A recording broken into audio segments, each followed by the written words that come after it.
Hello, hello.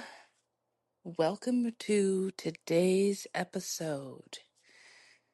Oh, I'm sitting here today. It's a Sunday, and I am on day 4 of my 5-day self rest.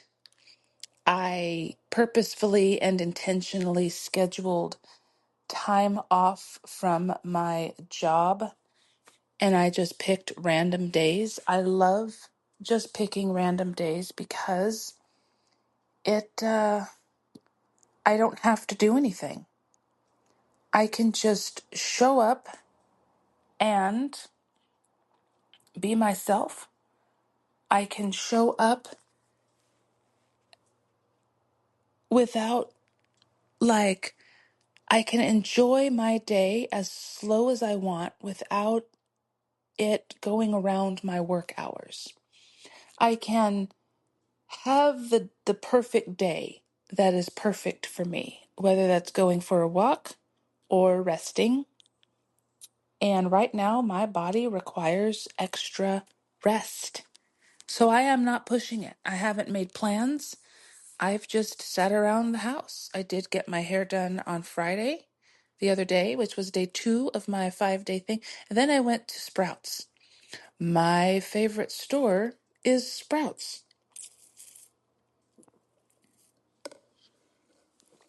It is a beautiful store. If you have a Sprouts in your area, why haven't you gone yet? And if you have gone, isn't it wonderful? It's like fantastic. The only thing I recommend is don't go when you're hungry because then you will buy everything. And it's kind of like a Costco, the Costco mentality. When you go and get the one thing, when you're going in for one thing, you end up with several items that you end up spending more than you really wanted to. So I'm talking today about a topic that is near and dear to my heart. And how many of us have lost ourselves for the loyalty of a job and a career that has costed us our time, costed us a frequency in our lives, costed us our energy, costed us our name, costed us our mindset, our mental strength, our soul, our spirit, costed us years that we can't take back, years that we can't get back. If you are in a career, if you are a high achieving woman in a career, I am talking to you today. And men, I'm also speaking to you because I know when I have conversations with men, something that I am honored to do is that they listen when I speak and they ask me questions and they enjoy the conversation, but it's not surface level conversations, it's potent. And we are intentional with the conversation. We don't just talk, small talk. We talk in a very heartfelt manner, and it doesn't waste our time.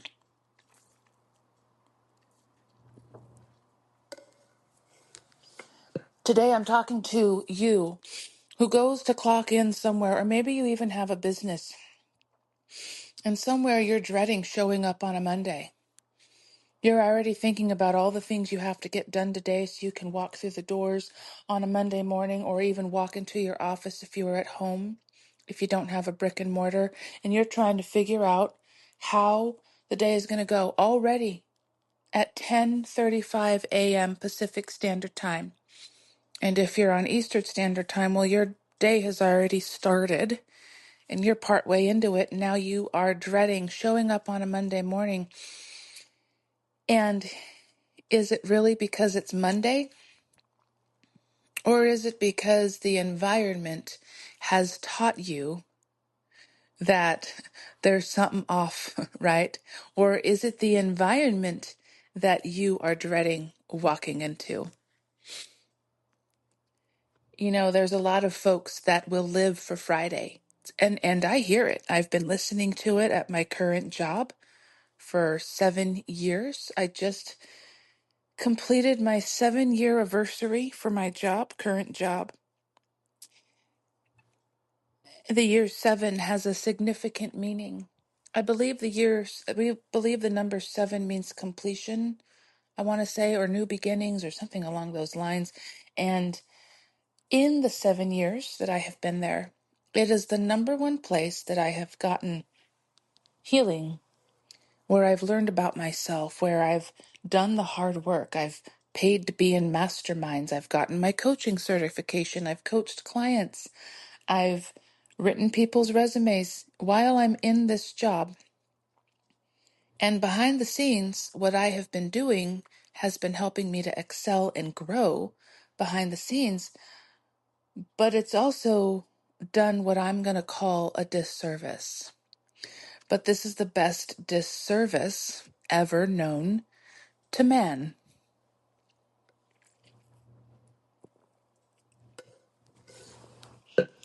It's a disservice because I realize some things. I'm a pattern disruptor. I shake things up. I poke the grizzly bear. I poke the sleeping bear.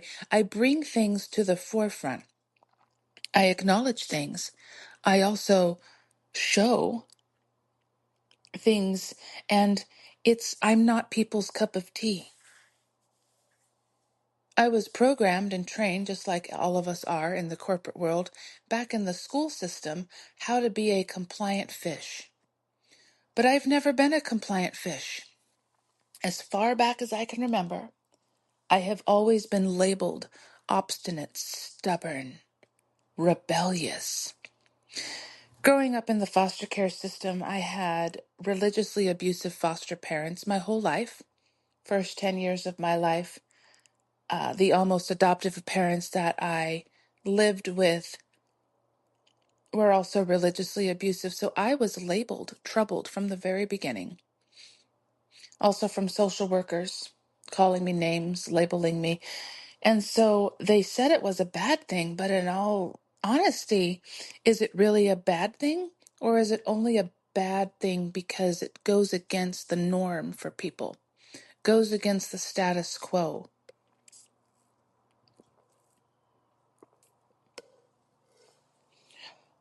I'm drinking my protein shake as I'm speaking.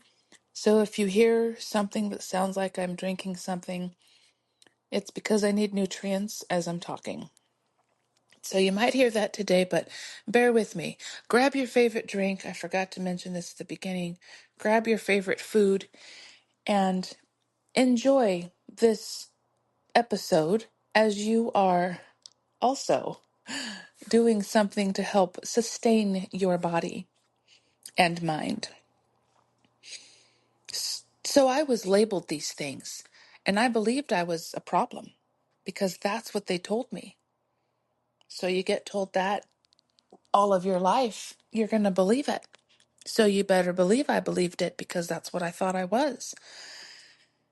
But now, as I've been in an environment for 7 years, and I realize that I have shaken up the environment, the status quo, I realize that I'm only a problem, to those who see it as a problem because I expose things. That's it. I'm a pattern disruptor. I'm a person who speaks up. I ask for things, and because of that, I have been treated like the person who is the problem, even though I'm not the problem. Like I said, I'm only the problem to people who enjoy hiding what they're doing. It's like, oh, I'm sorry, but that's not gonna land with me. And I don't do it on purpose to create things on purpose. I can't, like, if I can sense that I am not being told the 100% truth, oh, you better believe I'm going to say something. Or if I notice that I'm being withheld information, I'm going to ask for it until I get it. They don't like that though, but that's okay. because I now know who I am. I also know that my worth is more than how I have been getting treated. My value is not up for negotiation in anywhere that I go anymore. Not with friends, not in circles, not at tables, not in any environment that causes me to force myself to shrink into some box just to fit in. No, thank you. My confidence level, I had an amazing call with an amazing mentor who gave me 20 minutes of his time. I was so appreciative because he spoke to me something that I will never forget. And as I was talking to him, he revealed to me that I had been operating at a level 6 of confidence. And he says, what you want to be at is a level 10. And then something in me broke. It's like I finally heard what I needed to hear. Not that I wanted to hear, but I needed to hear it. Those are the people that I look for, like coaching, mentoring, because they won't sugarcoat stuff. I'm not here, don't sugarcoat me, period. Don't ruffle, don't beat around the bush. Tell me the whole thing, right? It's not, there's no like, it just gotta be straightforward. Cut the fluff. Just give it to me straight, right? And so when he told me that, and then he also talked to me about value. When we know our value, people can't take it away. When we know our value, we won't be disrespected. And I started understanding some things. This was very recently. And the main question that I have is, what if we know our value? And what if we are a pattern disruptor? And what if we are walking in a confidence level of 10? And what if we also know our self-worth?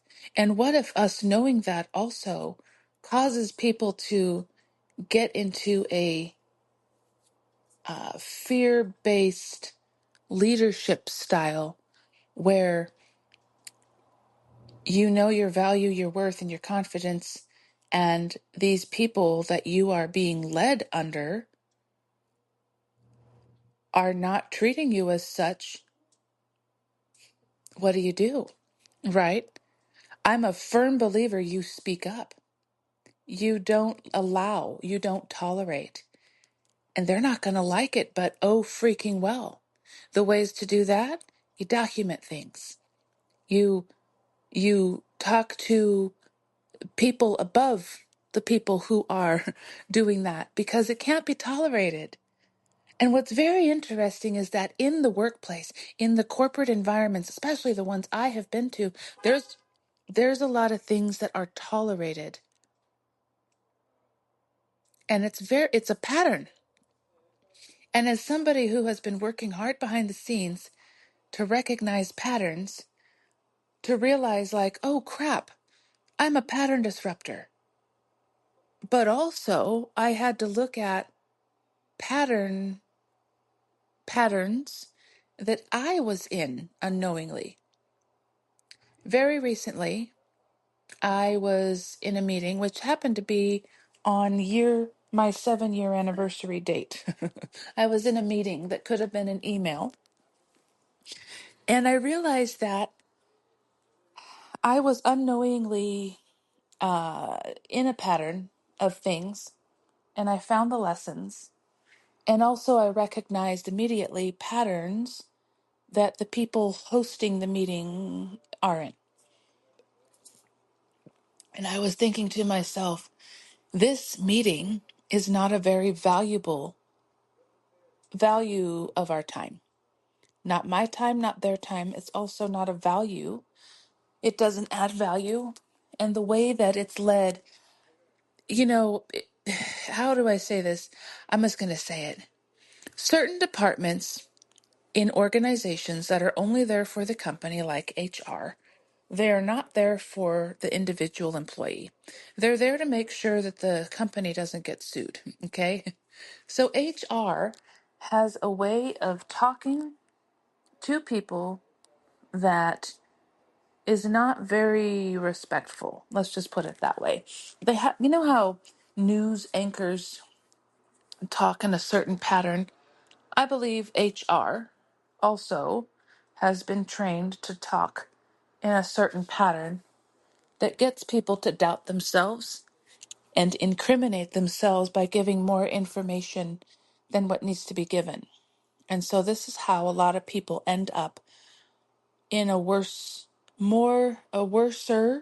predicament with HR at jobs than anywhere else. And in my experience, I've just noticed the patterns. So I started noticing the pattern very, very quickly of how I was being spoken to.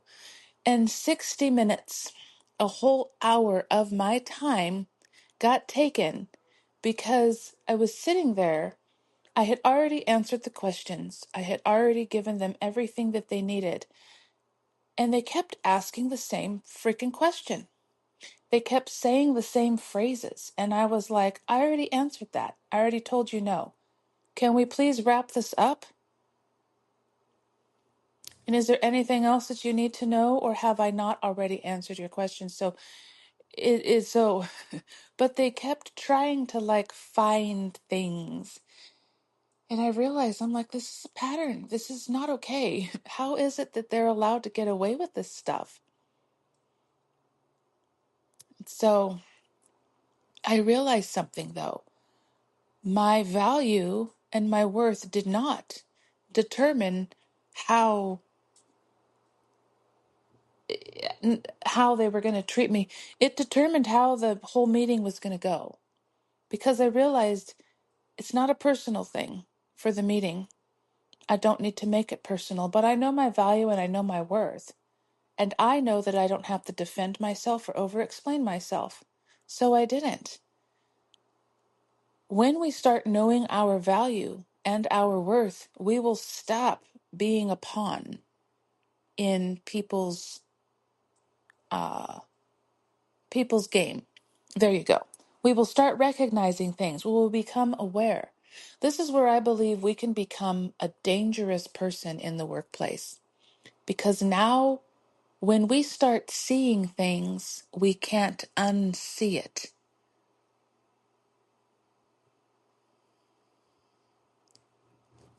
For us to continue going into places that are causing us to negotiate our self-worth and abandon ourselves completely, where confidence is causing, we're now operating at a level 3 confidence instead of a level 10, or our self-worth is being tossed out the window because we are allowing people to get us to negotiate our value and self-worth, getting us to doubt ourselves.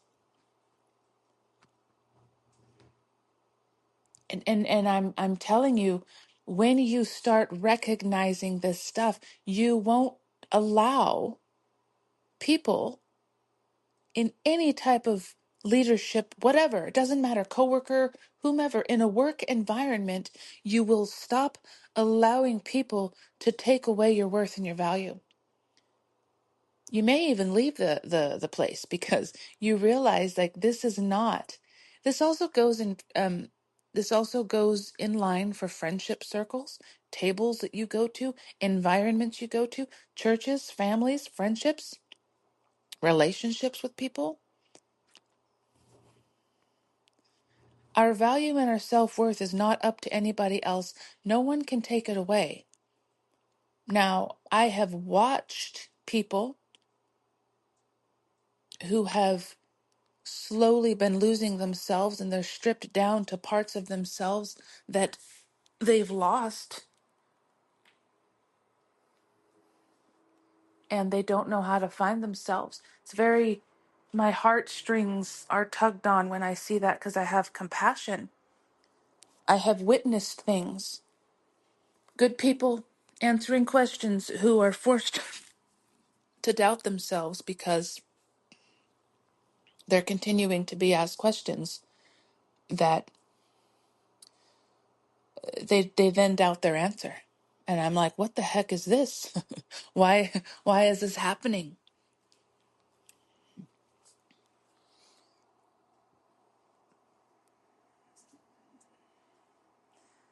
You know, corporate culture does not always burn women out by giving them too much work. Sometimes corporate culture burns women out by requiring them to become someone else to survive it. Do you know how many times I could probably cry when I say this, because to me it is absolutely saddening and maddening?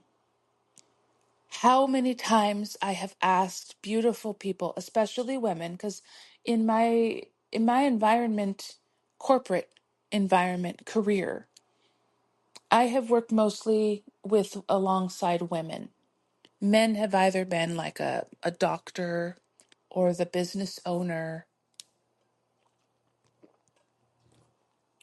It's not very often in the healthcare world, unless you are a nurse or a doctor, that you have male peers per se. And depending on the corporate environment that you work in, you might not work alongside male peers at all, but instead you'll be working alongside mostly women. And a lot of the clients that have come to me have been women. Now, men are amazing creatures. Like, they have like a beautiful brain, a beautiful mind. They think differently, they feel differently, they operate differently. And thank God for the men who have great testosterone levels, because these men are respectful, they're even keeled, they're not, freakazoids. They're respectful, they're calm, they're very, they have a way of assessing things, and it's done in a manner that doesn't create disrespect or lashing out. And it's like, thank you. Thank you. Men are amazing people. I mean, they have a beautiful brain. Have you ever talked, like, had a great discussion with a man? Like, too many women disrespect men and treat them like they are less than. And I share that because it's like, men don't suck, okay? So I share that because there are also men that have also abandoned themselves in a career and have been surviving in survival mode. They operate differently, though. They find ways to solve the issue, solve the problem. They find ways to keep going. Some of them do burn out. Some of them do go in survival mode, but I'm sharing this, very carefully, very lovingly, and it's what I've seen. And men and women are wired differently, and so we handle things differently, and that's okay. But I have also seen men in the workplace suffer under survival mechanism, because somewhere along the way they've abandoned themselves, and it can look a lot different. And sometimes I pay attention to what people say. So the amount of people that have told me when I ask them, hey, how's it going? Oh, I'm just surviving. Huh? So you mean to tell me that you're just hanging on by a thread? You're just surviving, just rolling out of bed with no vision, no intention, no wanting more for your future? You're just surviving? Don't you want to thrive?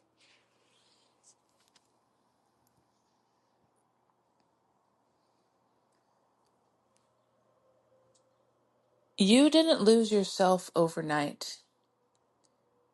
You edited yourself one environment and interaction at a time. And the longer we are loyal to environments, this is where we can become numb, and the very essence of who we are gets stripped away because it's normalized. I experienced this. When we know our value, when we know our self-worth, when we know like the confidence level that we have, we will stop lowering it just to acclimate and be a part of different environments. I used to put myself in boxes that people were handing me, especially in the church world. And in every corporate environment that I have been at, pieces of myself. That is over 30 years where I was losing myself.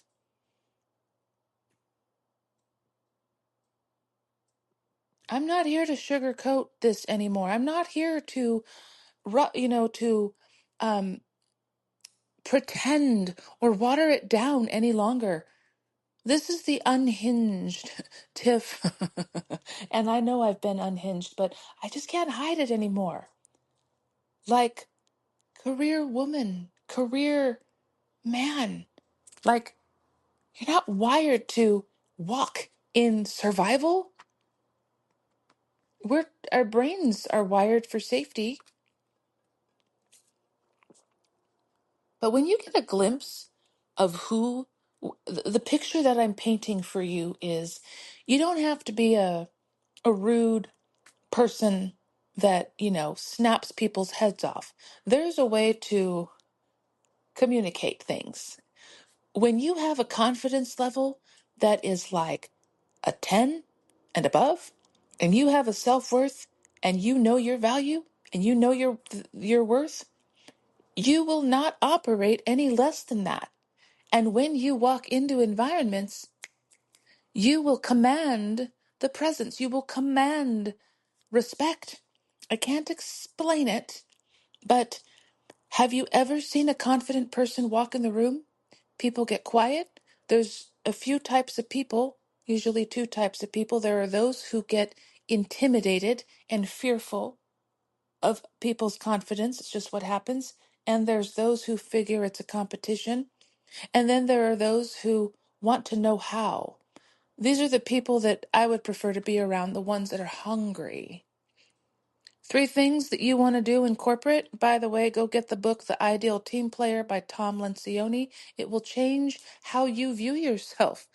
Anyone who says, I'm a team player, but I witness things like gossip, venting, complaining, all the things that they're tearing stuff down, I'm thinking, you're not a team player.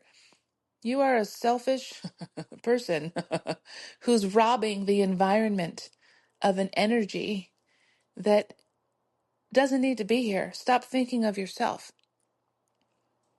You want to be a team player? As it says in the Ideal Team Player book by Tom Lencioni, you got to be hungry. And as, who's that? Is it Les Brown? The speaker? He says it this way, you got to be hungry. Go research Les Brown, hungry speech. You're going to hear it. The other thing to being a team player is humility. Do you have humility? Do you have the humility to admit when you're wrong? Take accountability? Or are you blaming other people? Like, goodness gracious. Like, take accountability. If you made a mistake, take accountability. Humility, though, it's a very amazing skill to have. The last thing is people smarts. Can you be self-aware about yourself, your energy, how you're feeling, so that you don't infiltrate and wear down people around you?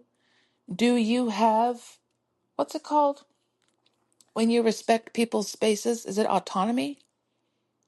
Are you aware of what you're doing? Are you people smart? Do you know when people are busy?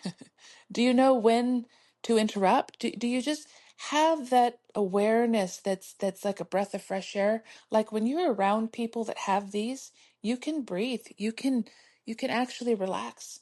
People who lack these are the people that you have to be on all the time with because they don't know how to be still. We can't fix that. But this is where also people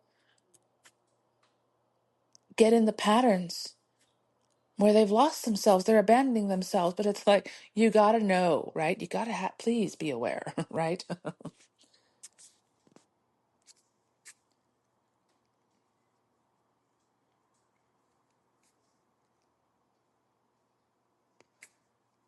A lot of high capacity women we have been taught to silence ourselves, abandon our identities, and mistake survival for professionalism.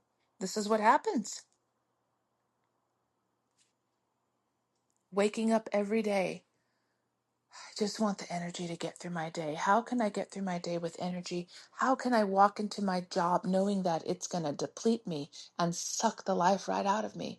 I don't feel like talking to people today. I don't feel like smiling. So, how am I supposed to walk into an environment knowing that what I'm about to walk into sucks the life right out of me? These are what people are asking. How can I get through my day today without fill in the blank?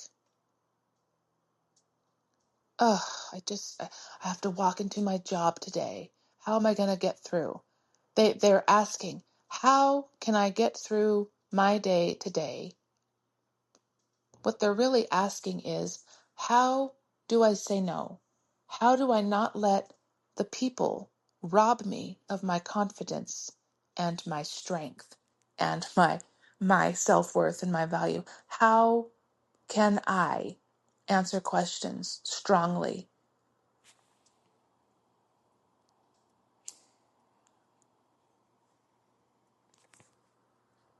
One of the biggest breakthroughs I have had is when I learned that I had been editing myself to remain employed. I had been editing myself around people that I thought were friends. I had been editing myself around everyone. I was miserable.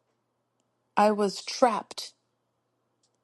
But the day that I figured that out was the most freeing thing ever. Because I'm not trapped anymore. Now that I know I'm not trapped, I started taking the necessary steps to, we'll say, evacuate my current career and my current job. The career field that I have been in for over 3 decades is medical healthcare. I have watched amazing people get robbed of who they are in this type of environment, in this type of culture, this type of field. And I'm like, there's got to be another way. There's got to be a different way.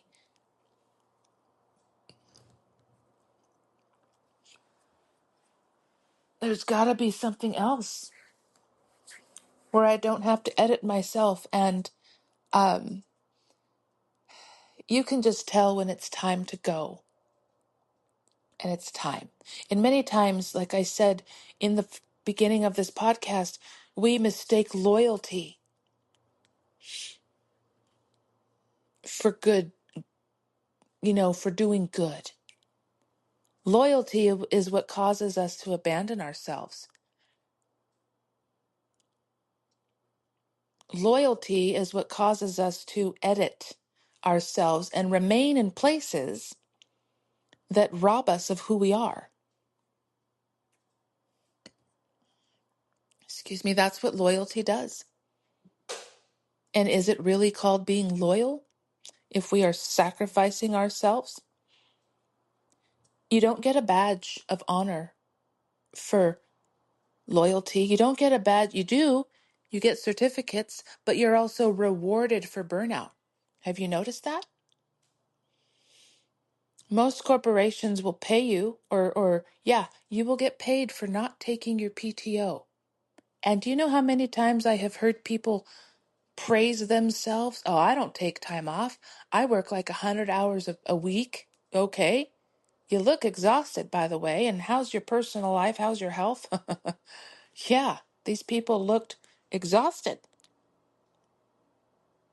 yet they don't know a different way.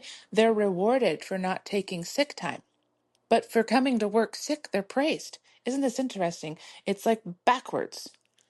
We are praised for all this stuff.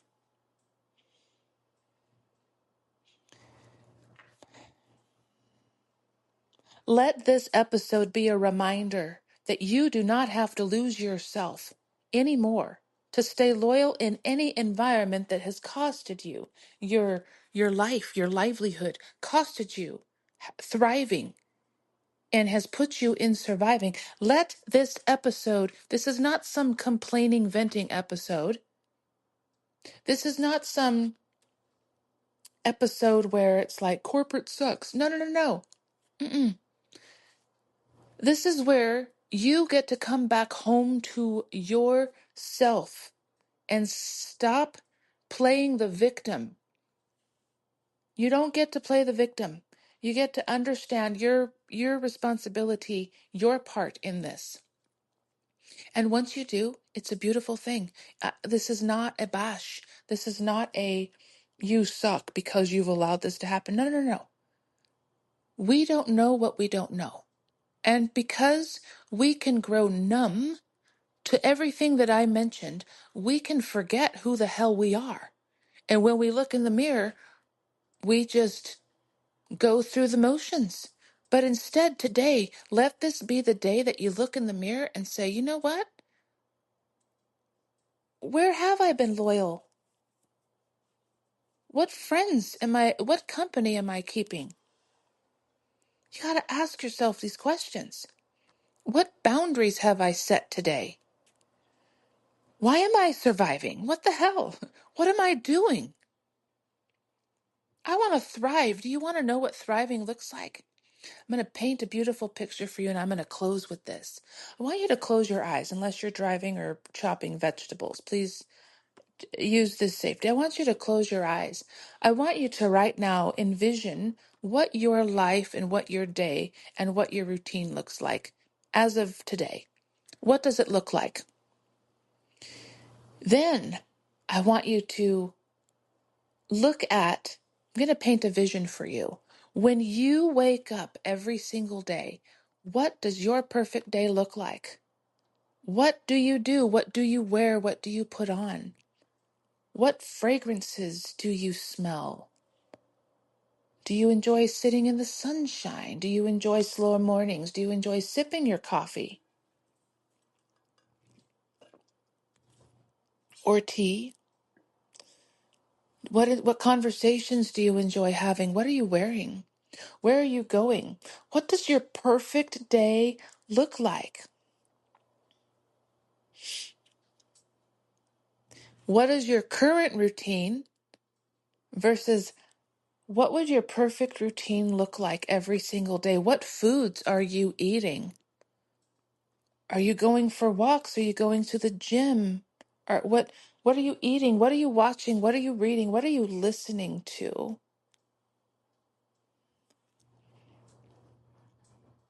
What would be the perfect way to start your day every single day? Is it singing? Is it prayer? Is it listening to what I call a vision espresso? Is it where you get to hear your future self paint vision for you every single day? If you don't have a vision, you're just in survival. You won't thrive. You will perish without one. So now I'm painting this for you. What do you want? How do you want to live every single day?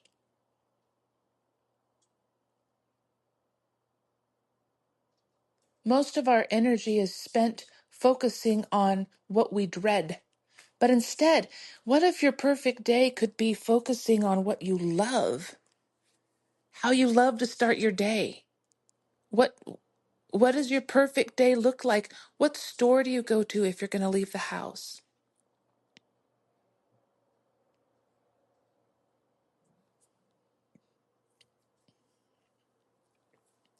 What clothes are you going to put on? By the way, that does affect your mood and your energy. Yes, it does. How's your house? What does your house look like? I'm talking about in the vision. If you had a perfect day, what would your house look like? How would your house feel? Is it full of stuff? Is it full of clutter? Or is it clean? Do you have plants?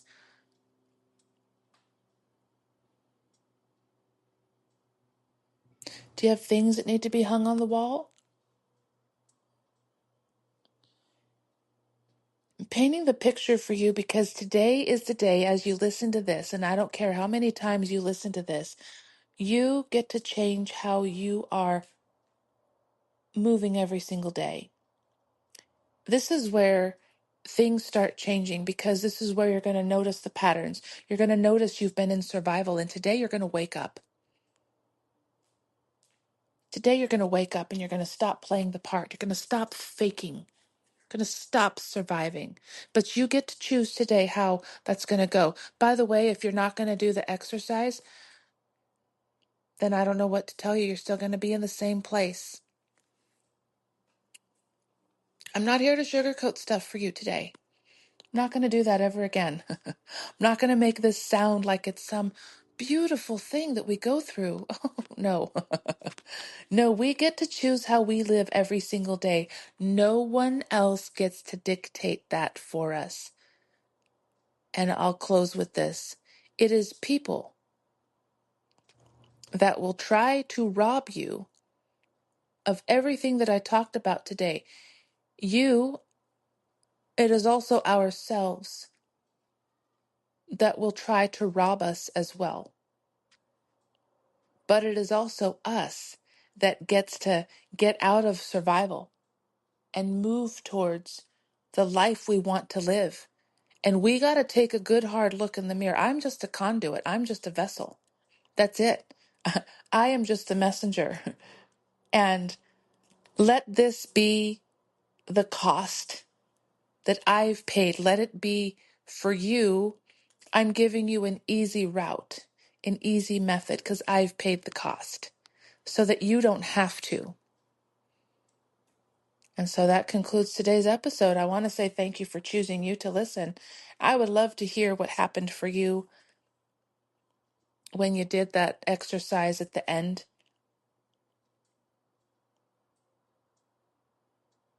And that concludes this episode.